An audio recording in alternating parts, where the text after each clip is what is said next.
Ang unang sulat ni Pablo alang sa mga taga-Tesalonika, Kapitulo 1. Gikan ni Pablo, ni Silas ug ni Timoteo, alang sa simbahan sa Tesalonika nga iya sa Dios nga Amahan ug sa Ginoong Hesukristo. Mainyo ang grasya ug ang kalinaw sa Dios, ang pagkinabuhi ug pagtuo sa taga-Tesalonika. Sa kanunay nag-ampo kami alang kaninyo ug nagpasalamat sa Dios tungod kaninyong tanan.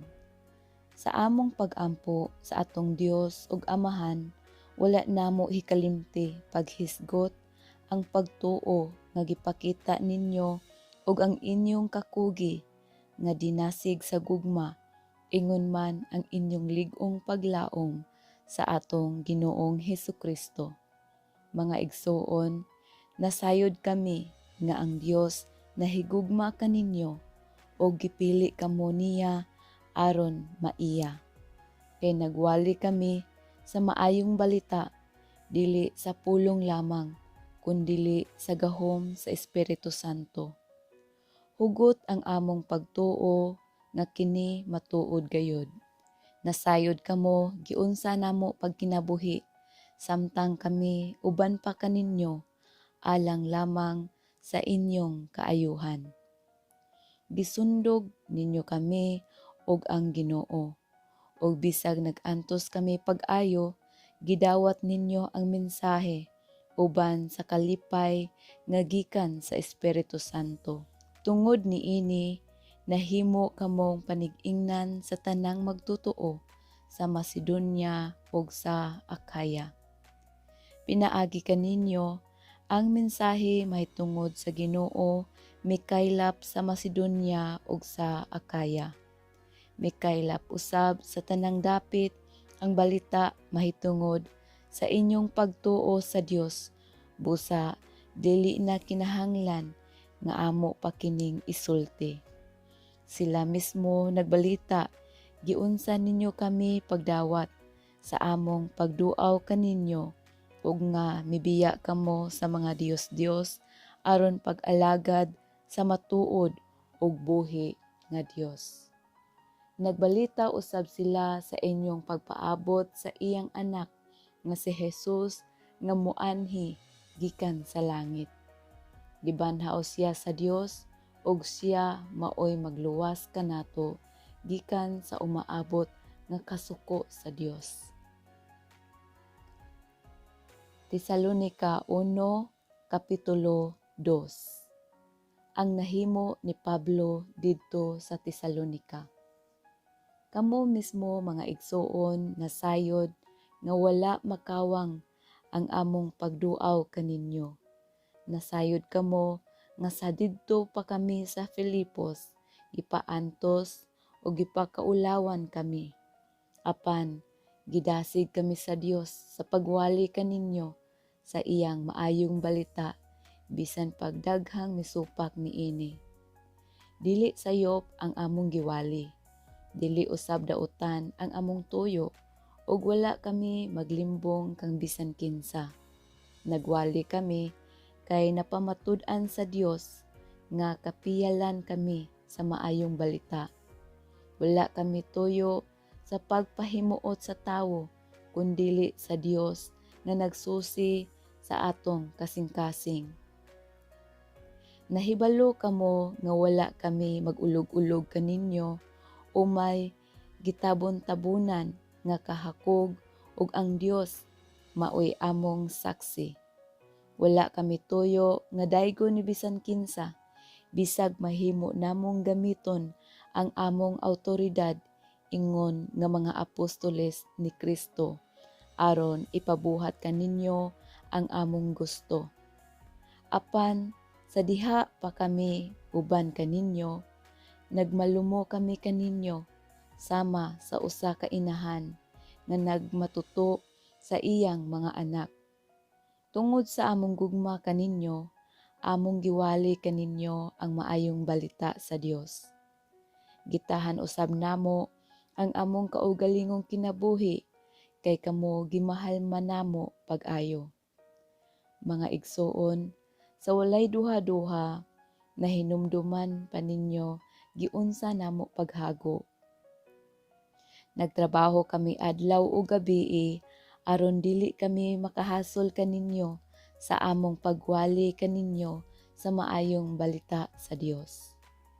Kamo ug ang Dios saksi nga putli, matarong og dili sa lawayon ang among pagpakig-uban kaninyo nga mituo.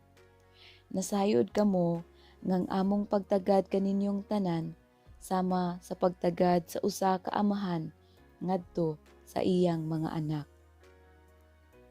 Gidasig namo kamo, gilipay o gitambagan kanunay sa pagkinabuhi sa paagi nga makapahimuot sa Dios kinsa maoy nagtawag kaninyo aron kamo makaambit sa iyang gingharian og himaya.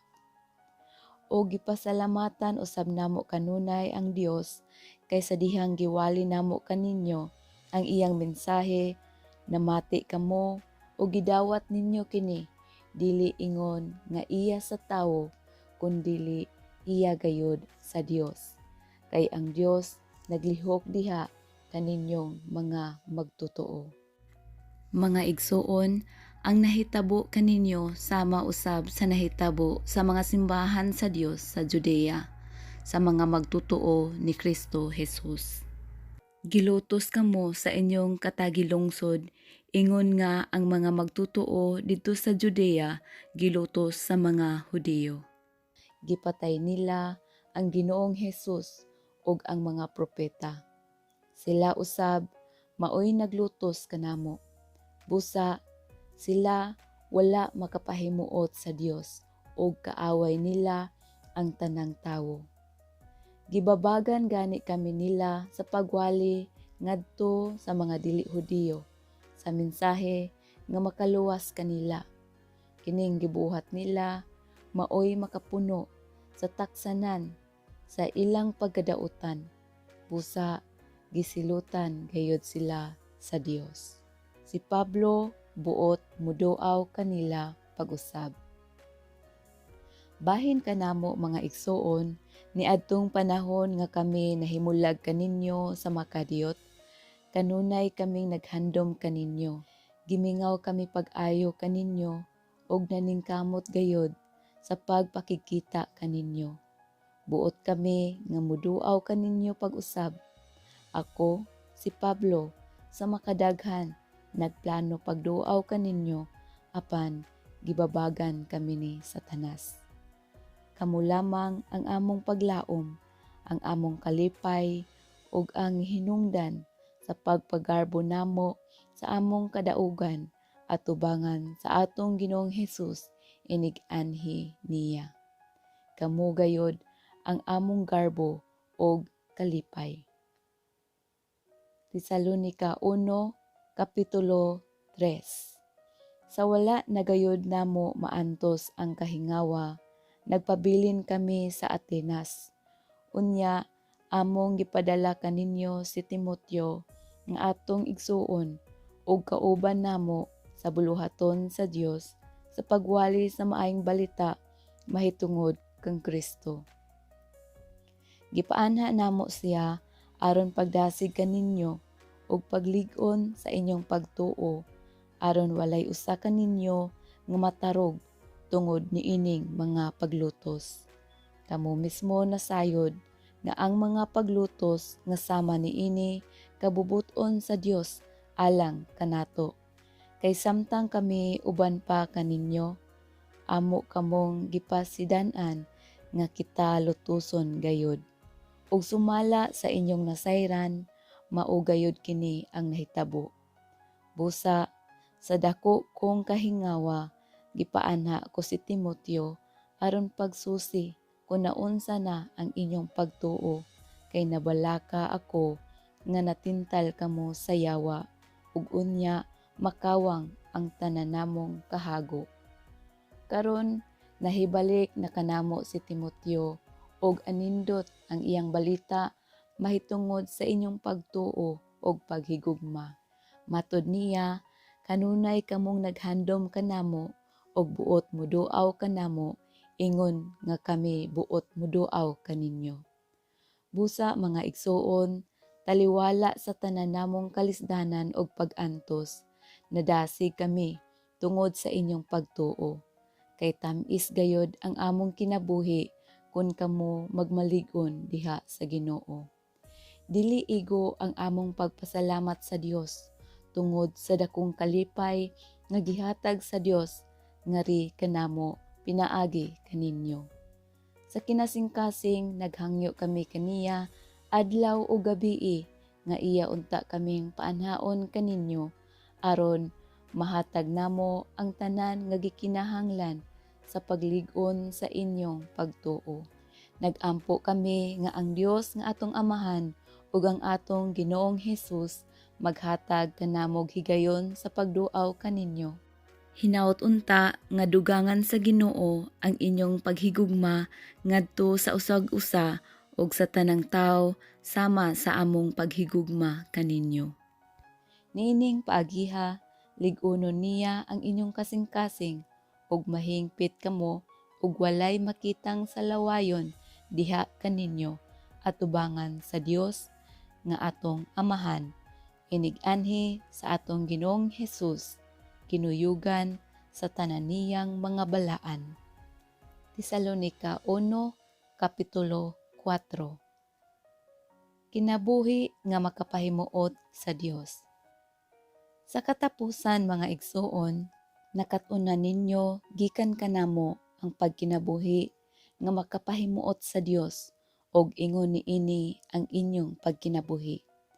Karon sa ngalan ni Ginoong Hesus, naghangyo kami ug nag-awhag kaninyo sa pagkinabuhi ug labi pang makapahimuot sa Dios. Kay nasayran naman ninyo ang among mga pahimangno kaninyo sa ngalan sa Ginoong Hesus. Gusto sa Dios nga magmaputli kamo pinaagi sa hingpit nga paglikay sa immoralidad. Kamong mga lalaki angay masayod unsaon ninyo pagpakighiusa sa inyong asawa sa paagi nga balaan ug dungganan ug dili inaghat sa kaulag sama sa gibuhat sa mga tawo nga wala magtuo sa Dios. Busa ayaw ninyo panamas-tamasi ug yatake ang katungod sa inyong isig katawo bahin niining mga butanga. Gipahimangnuan na namo kamo kaniadto nga ang magbuhat niini silutan gayud sa Ginoo. Ang Dios wala magtawag kanato aron magpuyo kita sa sala, kundili aron magkinabuhi kita nga balaan. Busa ang magsalikway niining pagtulon-ana wala magsalikway sa tawo kundili sa Dios nga mo'y naghatag kaninyo sa iyang Espiritu Santo. Dili kinahanglan nga magsulat pa ako kaninyo mahitungod sa paghigugma sa inyong isig ka magtotoo, kay kamo gitudluan naman sa Dios sa paghigugmaay. Og maugayod kini ang inyong gibuhat sa tanang kaigsuonan sa tibuok Macedonia. Busa mga igsuon, naghangyo kami kaninyo nga dugangan ninyo ang kainit sa inyong paghigugmaay. Tinguhaan ninyo ang pagkinabuhi nga malinawon. Ayaw kamo panghilabot sa uban o pagsalig sa uban alang sa inyong panginabuhi sumala sa gisulti na namo kaninyo. Niining paagiha, tahuron kamo sa dili mga magtutuo o dili na kamo magsalig kang bisan kinsa alang sa inyong gikinahanglan. Ang pagbalik sa Ginoo. Mga igsuon, buot kami nga masayod kamo sa kamatuoran mahitungod ni adtong nangamatay na aron dili kamo maguol sama sa mga tawo nga walay paglaom. Kita nagtuo nga si Jesus namatay og nabanhaw. Busa tungod kang Jesus banhawon og dad-on sa Dios uban kaniya kadtong nangamatay nga nagtuo kang Hesus. Ang pagtulunan sa Ginoo nga gitudlo namo kaninyo mao kini. Kita nga buhi pa inigbalik sa Ginoo, dili maguna ni adtong nangamatay na. Unya mabati ang singgit sa pagmando ug ang tingog sa arkanghel, ingon man ang lanog sa trumpeta sa Dios, ug mukunsad ang Ginoo gikan sa langit. Mao'y unang mabanhaw kadtong nangamatay nga nagtuo kang Kristo. Unya kita nga buhi pa niadtong adlaw bayawon uban kanila didto sa mga panganod aron pagsugat sa Ginoo. O kita unya uban na kanunay sa Ginoo. Busa pagdasigay kamo tungod ni ining paglauma. Tesalonica 1, Kapitulo 5. Pangandam kamo sa pagbalik sa Ginoo. Mga igsoon, dili na kinahanglan nga sulatan pa kamo kung kanusta mahitabo kini mga butanga. Kamo mismo nasayod kaayo nga ang pagbalik sa Ginoo sama sa usa ka kawatan nga moabot sa gabii. Inig-ingon sa mga tawo, malinawon ang tanan, ug luwas sa kakuyaw. Sa kalit, moabot kanila ang kalaglagan, sama kakalit sa sakit nga bation sa babay nga nagbati. Unya, dili sila makalikay niini. Apan kamo mga igsoon, wala magpuyo diha sa kangitngit, busa dili kamo makalitan sa maong adlaw nga moabot sama sa usa ka kawatan. Kamong tanan iya sa kahayag ug iya sa adlaw. Dili kita iya sa gabii o iya sa kangitngit. Busa dili kita mga tulog sama sa uban kundili magtukaw ug magmaligdong kita. Kasagaran ang mga tawo matulog sa gabii ug sa gabii usab sila mga hubog. Apan kay kita iya man sa adlaw, angay kita magmaugdang. Kinahanglan nga ang pagtuo ug paghigugma himuon natong sama sa taming sa dughan ug ang atong paglaom sa kaluwasan sama sa helmet. Ang Dios wala magpili kanato aron kita iyang silutan, kundili aron maluwas pinaagi sa atong Ginoong Hesukristo. Gihatag niya ang iyang kinabuhi alang kanato aron kita mabuhi uban kaniya. Buhi man kita upatay inigbalik niya. Tungod niini pagdinasigay ug pagtinabangay kamo sama sa inyong gihimo karon. Katapusang pahimatngon ug pangumusta. Mga igsoon, naghangyo kami kaninyo nga inyong tahuron ang mga naghago uban kaninyo. Sila ang gipili sa Ginoo aron pagdumala og pagtudlo kaninyo. Tahura sila og higugmaa pag-ayo tungod sa ilang katungdanan ug pagdinaitay kamo. Nag-awhag kami kaninyo mga igsoon nga inyong pahimatngunan ang mga tapulan.